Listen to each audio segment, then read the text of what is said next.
కూటమి ప్రభుత్వం మభ్యపెట్టిన మాటలతో అధికారంలోకి వచ్చిన తర్వాత ఏం చెప్తుంది? రోజు అధికారంలో రాకముందు ఎన్నికల సమయంలో విద్యార్థి లోకానికి అనేక హామీలు ఇచ్చారు. పెండింగ్ రీఎంబర్స్మెంట్ స్కాలర్షిప్ విడుదల చేస్తామన్నారు. జీవో నెంబర్ 77 రద్దు చేస్తామన్నారు.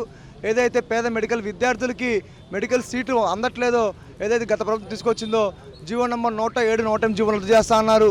పూర్తి స్థాయిలో యూనివర్సిటీ ప్రక్షాళన చేస్తా అన్నారు. యూనివర్సిటీ రాజకీయ కేంద్రాలుగా మారినాయి, మేము ఆ విధంగా చేయమని చెప్పారు. ఆ మాటలు నమ్మి విద్యార్థులు అదేవిధంగా తల్లిదండ్రులు ఓట్లేశారు. అధికారంలోకి వచ్చిన తర్వాత ఈరోజు పూర్తిగా విద్యార్థులను దగా చేస్తూ ఉంది ప్రభుత్వం.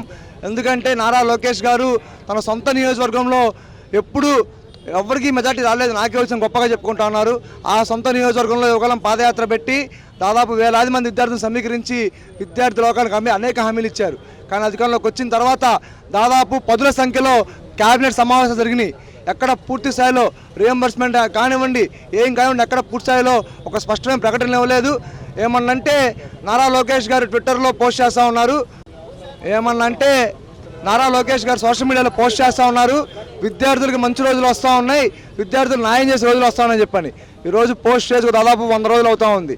ఎక్కడ ఒక్క రూపాయి కూడా స్కాలర్షిప్ పెండింగ్లో నుండి రీఎంబర్స్మెంట్ ఇవ్వలేదు. విద్యార్థి సర్టిఫికేట్లు లేవు. ఈరోజు పూర్తి స్థాయి సర్టిఫికేట్ లేకుండా విద్యార్థులు ఆత్మహత్యలు చేసుకునే పరిస్థితి ఉంది. ఓ పక్క కూటమి ప్రభుత్వం చెప్తా ఉంది గొప్పగా విజనరీ 20 లక్షల ఉద్యోగాలు ఇస్తాం మేమని చెప్పని. ఓ పక్క రాష్ట్రంలో డిగ్రీలు, బీటెక్లు, పీజీలు చేసి 12 లక్షల మంది విద్యార్థుల చేత సర్టిఫికేట్ లేనటువంటి కారణం కూటమి ప్రభుత్వం అయితే మరి 20 లక్షల మంది ఉద్యోగాలకు ఎట్లా ఇస్తామని చెప్పని ఏఐఎస్ఎఫ్గా సూటిగా ప్రశ్నిస్తూ ఉన్నాం. కాబట్టి తక్షణమే మీ కళ్ళుబొళ్ళు కబుర్లన్నీ ఆపి విద్యార్థులకు న్యాయం చేసే విధంగా మీ అడుగులు లేకపోతే మాత్రం ఖచ్చితంగా సంక్రాంతి తర్వాత ఏఐఎస్ఎఫ్గా ఇతర విద్యార్థి సంఘాలు కలుపుకొని చలో సచివాలయానికి పిలిపిస్తున్న హెచ్చరిక జారీ చేస్తూ ఉన్నాం. గత ప్రభుత్వాలు లోపభూయిష్టంగా ఉన్నాయని ఇంతకుముందు హామీలు ఇచ్చారు ఎలక్షన్స్ ముందు. విద్యాశాఖ మంత్రి గారు అసలు దీని మీద ఏమి మాట్లాడలేదు. అనేక కేబినెట్ మీటింగ్లు జరిగినప్పటికీ చర్చకు రావట్లేదు. మన వాలంటీర్ వ్యవహారం అలాగే చేశారు. ఈ రోజు చూసుకుంటే ఇది కూడా అట్లాగే అయిపోయింది. ఎందుకంటారు? ఎందుకు ఈ యొక్క ద్వంద్వ వైఖరి అవలంబిస్తున్నారు వీళ్ళు? రాష్ట్రంలో కేవలం విద్యార్థులనే కాదు అన్ని వర్గాల్ని కూటమి ప్రభుత్వం మోసం చేసింది. గత ప్రభుత్వం అధికారంలోకి వచ్చినటువంటి తొలి సంవత్సరంలోనే అమ్మఒడి డబ్బులు వేశారు. కానీ ఈ ప్రభుత్వం ఏర్పడిన తర్వాత కనీసం తల్లికి వందనం అనేటువంటి కార్యక్రమం మీద, పథకం మీద రాష్ట్రంలో ఎంతమంది విద్యార్థులు బెనిఫిషియర్స్ ఉన్నారు, వాళ్ళకి ఎట్లా డబ్బులు వేయాలని చెప్పినటువంటి ఒక ప్రణాళిక కూడా లేదు. కాబట్టి పూర్తి స్థాయిలో అన్ని దొంగ హామీలు. ఈరోజు విద్యార్థులు సూపర్ 6 అన్నారు, కనీసం ఒక్కరు కూడా అమలు చేయలేని పరిస్థితి రాష్ట్రం నెలకొంది. కాబట్టి కార్మిక లోకం, విద్యార్థి లోకం, నిరుద్యోగ లోకం మొత్తం 6 నెలలకి రోడ్డు మీదకి ఎక్కారు. కాబట్టి పూర్తిగా వైఫల్యం చెందింది ఈ ప్రభుత్వం. సార్, డిఎస్సి గురించి కూడా ప్రస్తావన వచ్చినప్పటికీ దాని ఆచూకీ లేదు. ఏమంటారు? జూన్ అంటున్నారు, జూలై అంటున్నారు. అసలు అవి చేస్తారంటారా ఈ కూటమి ప్రభుత్వం? అసలు నారా లోకేష్ గారు విద్యాశాఖ మంత్రిగా బాధ్యతలు తీసుకునే రోజున ఏదైతే మెగా డిఎస్సి కోసం పోరాడినటువంటి విద్యార్థి యువజన సంఘాలను పిలుచుకొని తన సెక్రటరియట్లో, తన సచివాలయ రూమ్లో అయ్యా విద్యార్థి సంఘ యువజన సంఘ నాయకులారా, మేము తొలి సంతకం పెడుతున్నాం డిఎస్సి మీద, చూడండి అని చెప్పారు. సంతోషించాం విద్యార్థి యువజన సంఘాలుగా. నిరుద్యోగ సంఘాలు కూడా సంతోషించారు. కానీ ఆగస్టు అన్నారు, నవంబర్ అన్నారు, డిసెంబర్ అన్నారు, మళ్ళీ జూలై అంటా ఉన్నారు. ఇది పూర్తిగా బోగసామి అని చెప్పని ఈరోజు రాష్ట్రంలో నిరుద్యోగ లోకం మొత్తం అనుకుంటా ఉన్నారు. స్కూల్ వ్యవస్థలో సెంట్రల్ సిలబస్ నిర్వీర్యం చేసి స్టేట్ సిలబస్ను ఒకటే బోధిస్తున్నామని చెప్పారు. ఒక పక్క చూసుకుంటే గతంలో ఉన్న స్కూల్స్ అన్నీ కూడా ఇప్పుడు నిర్వీర్యం అవబోతున్నాయి. ఎందుకంటారు? ఈరోజు ఈ రాష్ట్రం అందరికీ తెలుసు, తెలుగుదేశం ప్రభుత్వం ఈరోజు చైతన్య నారాయణ తా అంటే తెలుగుదేశం ప్రభుత్వం తందాన అనేటువంటిది. సాక్షాత్తు మున్సిపల్ శాఖ మంత్రి నారాయణ చైర్మన్ గారు ఉన్నారు. కాబట్టి ఆయన అడుగుజాడల్లో ప్రైవేట్ కార్పొరేట్ వైపున ఈ కూటమి ప్రభుత్వం నడుస్తూ ఉంది విద్యా వ్యవస్థ విధంగా. ఏ విషయం ఉన్నా కానీ విజన్ 2047 చెప్తున్నారు. మరి ఇప్పుడున్న అంశాలు ఏమంటారు? అసలు 2047 దేవుడికి ఎరక. అసలు ముందు రాష్ట్రంలో అనేక సమస్యలు ఉన్నాయి. కేవలం 3,800 కోట్ల రూపాయలు మేము రోడ్లకు ఇచ్చాము కాంట్రాక్ట్ అని చెప్పా ఉన్నారు. ఆ కాంట్రాక్ట్లు ఎవరికి ఇచ్చారు? కేవలం కూటమి నాయకులు మాత్రమే ఆ కాంట్రాక్ట్లు వేసుకుంటా ఉన్నారు, వాళ్ళు లబ్ధి పొందుతూ ఉన్నారు. ఓ పక్క 3,900 కోట్ల రూపాయలు రీఎంబర్స్మెంట్ స్కాలర్షిప్ బకాయిలు ఉండి విద్యార్థి ఆత్మహత్యలు చేసుకుంటా ఉన్నారు. ఇళ్లలో ఏం చెప్పుకోని పరిస్థితి. బీటెక్లు అయిపోయినాయి, డిగ్రీలు అయిపోయినాయి, పీజీలు అయిపోయినాయి. అక్కడ ఉద్యోగం చేసుకుందామంటే సర్టిఫికేట్లు అడుగుతూ ఉన్నారు, సర్టిఫికేట్లు లేవు. ఓ పక్క చదివే విద్యార్థులు కనీసం ఎగ్జామ్ కూడా అలౌ చేయట్లేదు ఆ కాలేజ్ యాజమాన్యాలు. హాల్ టికెట్లు ఇవ్వమంటున్నారు.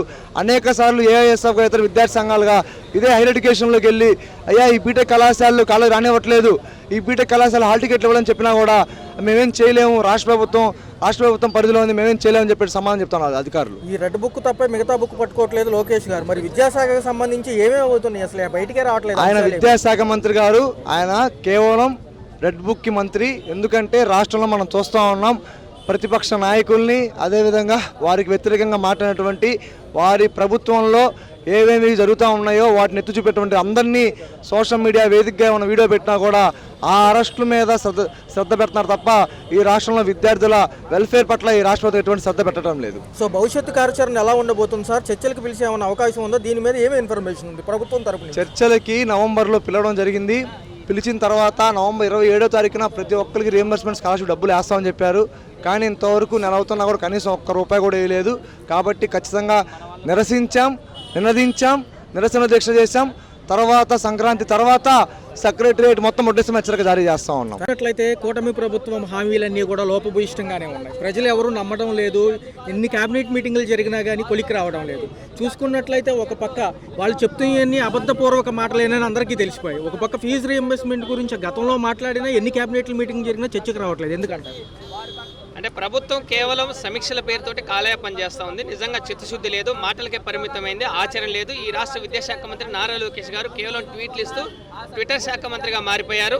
ఆయన విద్యాశాఖ మంత్రిగా పనిచేయడం లేదు. ఆయన విద్యాశాఖ మంత్రిగా నిజంగా చిత్తశుద్ధితో పనిచేస్తే అర్ధ సంవత్సరం పరీక్షా పత్రాలు, SC1 ప్రశ్నాపత్రాలు ఎందుకు లీక్ అవుతాయి అనేది మేము ప్రశ్నిస్తా ఉన్నాం.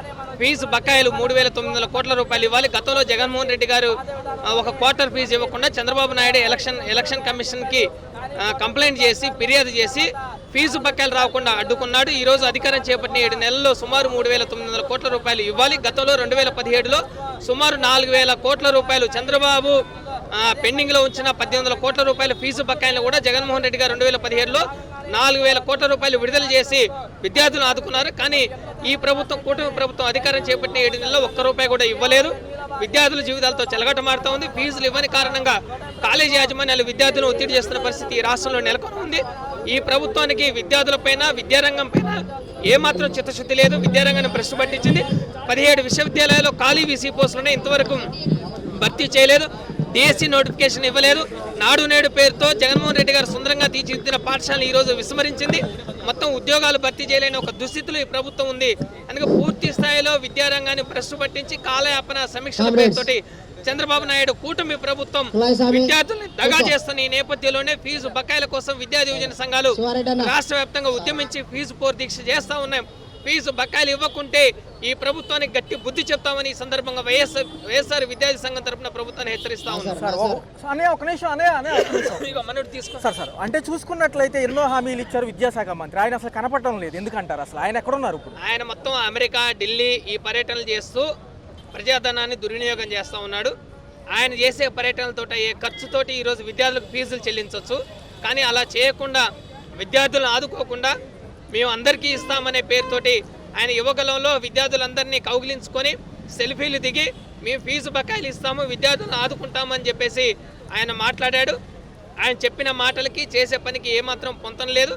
ఇది మాటల ప్రభుత్వమే, ముంచే ప్రభుత్వము, షాడిస్ట్ ప్రభుత్వము, చిత్తశుద్ధి లేని ప్రభుత్వము, విద్యార్థులను ఆదుకోలేని ప్రభుత్వం అనేది ఈ 7 నెలల కాలంలోనే తెలిసిపోయింది. సార్, DSC గురించి కూడా ప్రకటించినప్పటికీ కూడా దాని గురించి ఎక్కడ కూడా కేబినెట్ మీటింగ్ లో చర్చకు రావడం లేదు. 16,000 చెప్పారు అంతే. 16,347 పోస్టులని ప్రభుత్వం మెగా DSC పేరుతోటి చంద్రబాబు నాయుడు గారు మొదటి సంతకం చేశారు.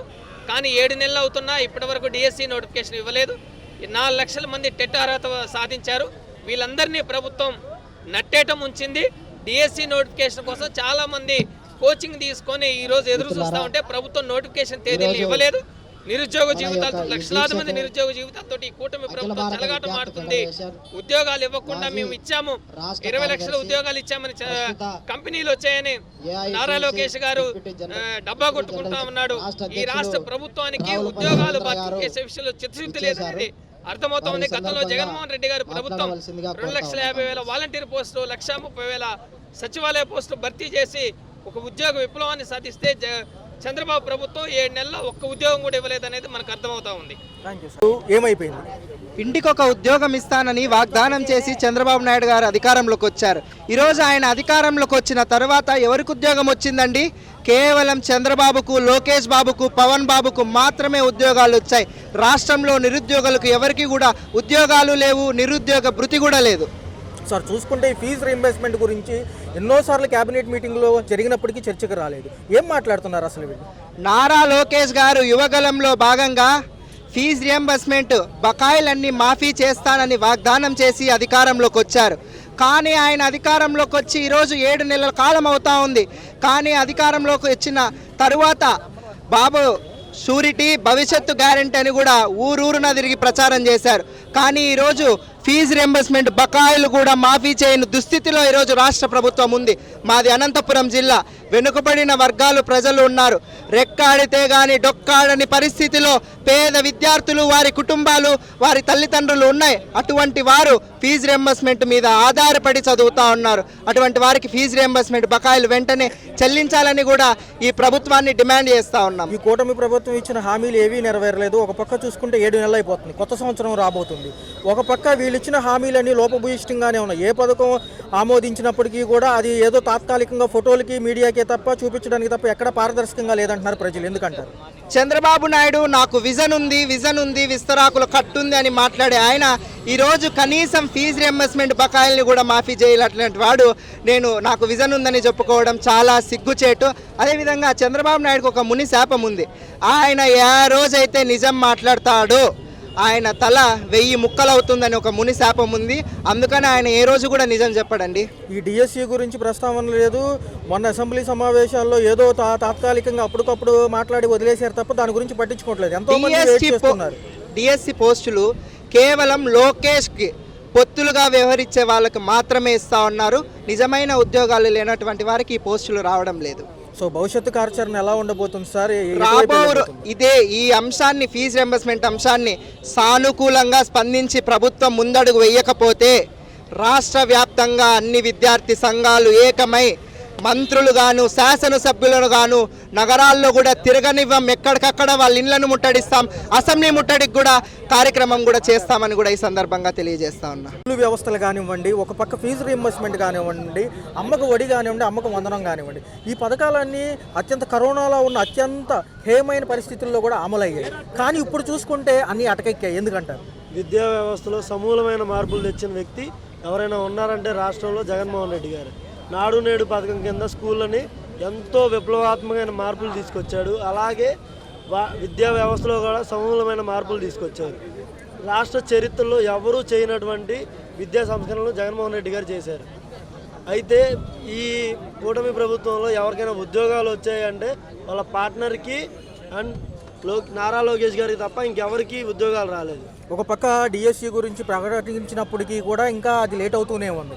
ఎక్కడా కూడా దాని మీద క్యాబినెట్ మీటింగ్లో చర్చలకు రావట్లేదు. ఒక పక్క చూసుకున్నట్లయితే ఈ అన్ని శాఖలకు సంబంధించి లోపభూయిష్టంగానే ఉంది. అనుభవం లేని నాయకులే ఉన్నారు. ఎందుకంటారు? అన్ని శాఖలకి ముఖ్యమంత్రి నారా చంద్రబాబు నాయుడు గారు కాదండి. ఇప్పుడు అన్ని శాఖల ముఖ్యమంత్రి నారా లోకేష్ గారే. నారా లోకేష్ గారికి ఆయన నియోజకవర్గమే గత 2019 నుంచి గెలవలేని వ్యక్తి ఇప్పుడు ఈవీఎంల ద్వారా గెలిచారు. గతంలో స్కూల్ వ్యవస్థ చూసుకున్నట్లయితే బైజూస్ కంటెంట్ కానివ్వండి, ట్యాబులు కానివ్వండి, ఎంతో నేర్చుకోవడానికి ఎంతో అవకాశం ఉన్న సెక్షన్లు ఇప్పుడు అన్నీ కూడా నిర్వీర్యం అయ్యాయి. ఎందుకంటారు? ఈ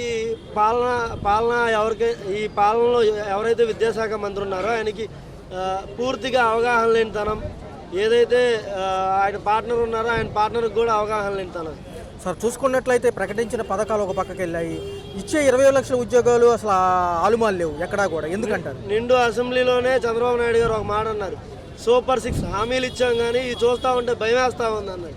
ఎవరైనా ముఖ్యమంత్రి స్థాయిలో ఉన్నవాళ్ళు ముందు వాళ్ళ ఆర్థికపరమైన అంశాలను పరిగణలోకి తీసుకున్న తర్వాతే హామీలు ఇస్తారు.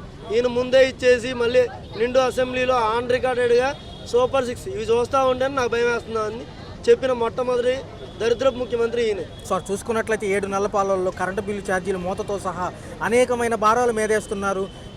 బాగు చేసే రోడ్లకు కూడా పీపీపీ విధానంలో టోల్గేట్లు అంటున్నారు. ఏంటంటో కొత్త విధానాలు తీసుకొస్తున్నారు. ప్రైవేట్ రంగాన్ని ఎక్కువ ఎక్కడికక్కడ ప్రభుత్వ రంగాల్లో విలీనం చేద్దామని వీళ్ళ ఆలోచన ఎలా ఉంది? రాష్ట్ర చరిత్రలో ఒక 6 నెలల కాలంలోనే అత్యంత దరిద్రంగా ఉన్న పరిపాలన ఏదైనా ఉందంటే మన ఆంధ్ర రాష్ట్రంలో అది చంద్రబాబు నాయుడు గారు పరిపాలనలోనే జరిగిందండి. సో ఫైనల్గా చూస్తే జీవో నెంబర్ 77 రద్దుకు ఎలా కృషి చేద్దాం అనుకుంటున్నారు సార్? ఏముంది అసలు దాంట్లో, ఏమున్నాయి అంశాలు కొంచెం చెప్పండి. రాబోయే రోజుల్లో మేము ఈ జీవో నెంబర్ 77ని రద్దు చేయకపోతే అందరి మంత్రుల ఇళ్ళని ముట్టడిస్తాం. ఎన్ని రకాలుగా చేయాలో అన్ని రకాలుగా ఉద్యమాలు. Okay sir. సార్ పక్కన